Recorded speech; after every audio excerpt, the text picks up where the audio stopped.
Hello, Ms. Williams, and thank you so much for this opportunity and the honor of being able to interview you today.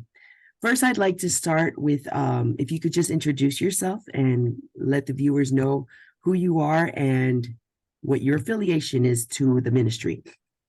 Yeah, okay. So my name's Jordin Williams, and I am the lead director for the Network of Women Ministers here in South Texas. I've been doing that about a year now and really enjoy that. South Texas Assemblies of God Network. Awesome. And so you are an ordained minister, correct? I am, yes, ma'am. Yes. Okay. Thank you so much. Okay. First of all, well, let's start off learning about the ministry. Who are the leaders in this ministry and to whom are they accountable to? Sure. So right now, I serve as the lead director for this particular ministry, and then above us, we kind of fall up under an umbrella of the women's ministries of South Texas. And then, of course, above them is our executive leadership team. That includes our district superintendent, our secretary treasurer, and our executive lead team. That's kind of the falling order, if you will. And as far as how about under you, the people that are working, what does the ministry consist of? Its leadership. Um, right now, it's kind of fun because we're all just a bunch of leaders. Uh, Yeah. Really, we have a title. I have a title of director, but it's more a facilitator than anything. And so we've got a few on our team that help with social media and things like that, event planning. But all in all, we're just all in it together, and facilitating this thing is my job, and get to connect with credentialed women across South Texas. Awesome. So you have the opportunity to be able to kind of bring all the women in ministry together for the assemblies of God and above all for God, correct? Absolutely, yes. It's an Awesome. Awesome. Okay. What are the priorities of this ministry? Sure. So our network, South Texas, is known. One of our mottos, really, if you will, is to help facilitate health, growth, and development for South Texas. And that overall for them, that includes all of our ministers, but also our churches and our congregants and all of that. So for me, I help facilitate the same thing, the health, growth, and the development of our ministers, female ministers in South Texas, which make up about a third of our overall ministers here in South Texas. That's really exciting. And then also get to partner with others that are maybe dreaming of credentials and pursuing that, and encouraging them to go for it and help them. That's quite an endeavor there and much needed. So, can you identify 3 biblical passages that affirm some of your priorities? Well, I will say, all in all, we look to Acts 2:17, and that's really the one that we fall on as far as there is a national network of women ministers as well. This is something that they stand by, and it's just in the last days, God says, "I'll pour out my spirit on all flesh." Right? It says that your sons and your daughters will prophesy, your young men will see visions, and your old men will dream dreams. And so we believe that for the people. We obviously believe that we're living in the last days, but for our women, it's time to stand up, to prophesy, to preach the word. Awesome, awesome. Is there anything else that you would like to share along those lines as far as biblically? Honestly, that's just one of the main ones that Yeah. we do, and then obviously follow so many biblical examples with within Naomi and Ruth and Deborah and Esther, and there's just too many to name. Yes, But I love those it. are we fall on Acts 2:17. Awesome. Who's the target audience? I think you've spoken a little bit on that, but of this ministry. Sure. So my job is to be aware of any that are credentialed. There's different levels of credentialing. So within the Assemblies of God, there's credentialed, there's licensed, and there's ordained.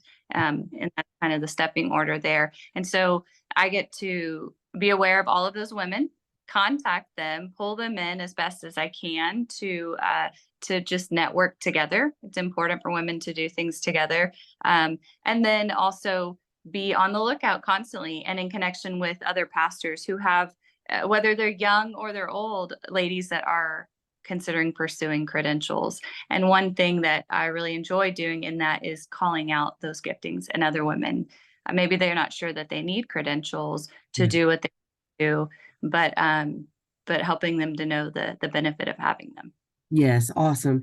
I think it's very important, as we've discussed in the past, the importance of being able to get credentialed, to study to show yourself approved, and to be able to fall under the umbrella of an appropriate governing body. And I think that is very important. So, can you tell me a little bit about you personally?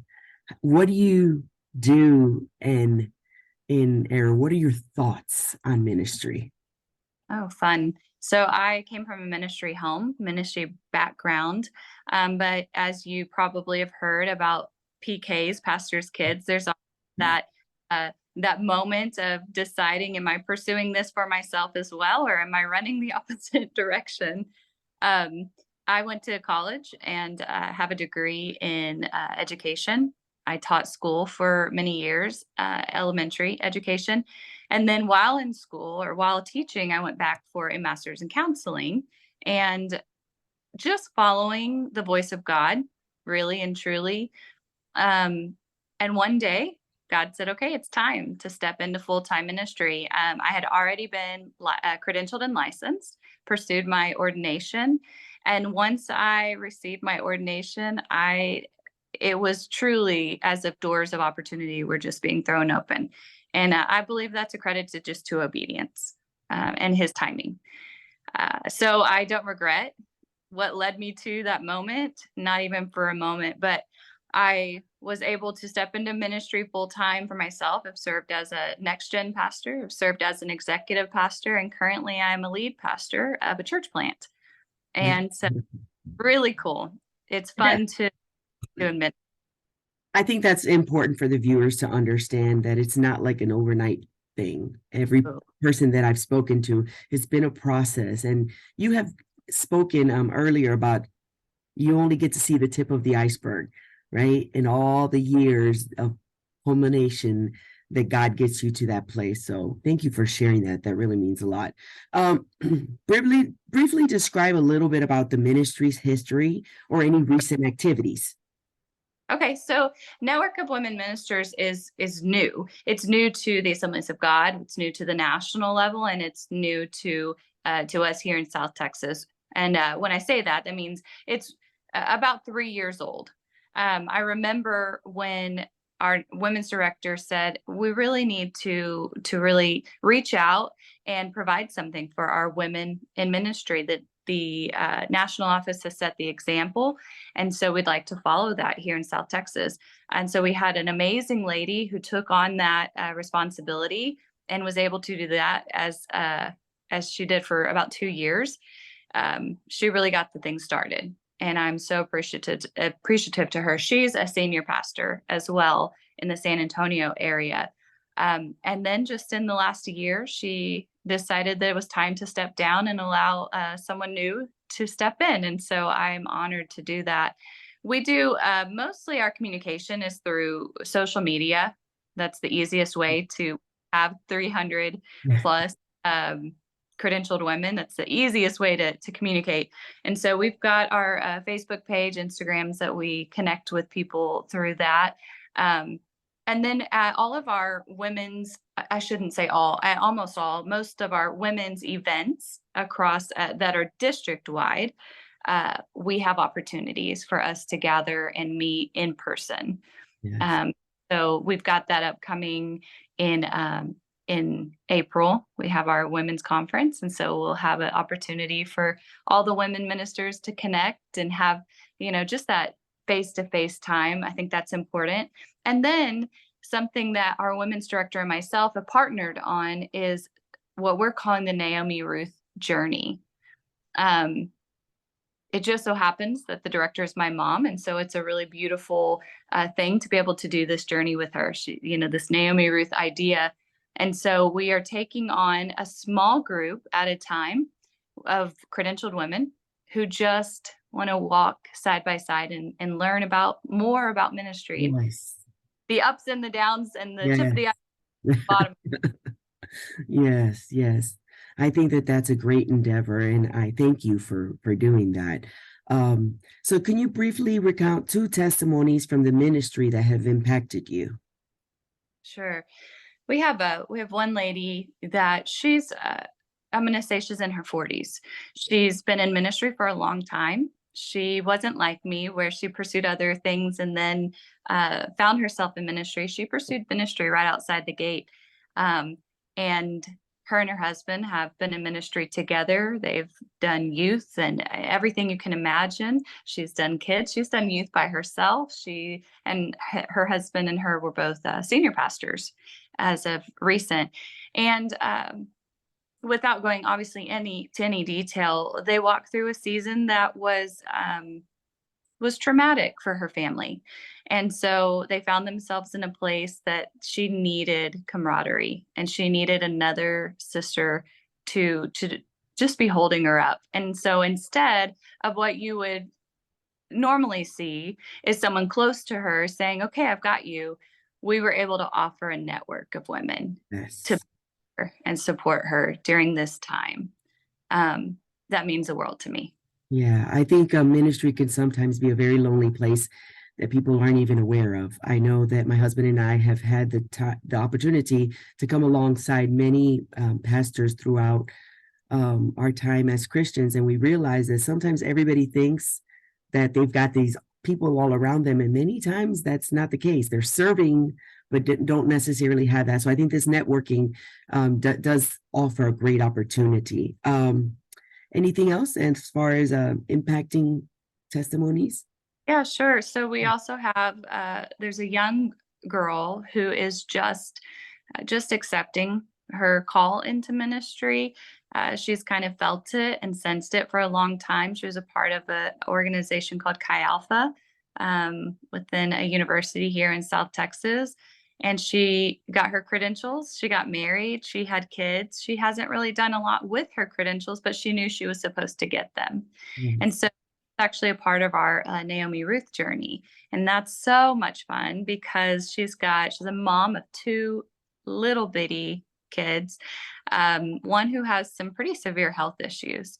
And so just walking alongside her on a little bit more of an intimate mentorship level has been pretty awesome. I got to see her at an event just recently operating in her gifts and really embracing the ministry call on her life and realizing that, life is made up of seasons and she's just in this season. Yeah. And some that are a few seasons ahead and some that are many, many seasons ahead that are able to look and say, "Hey, guess what? Here's how we did it.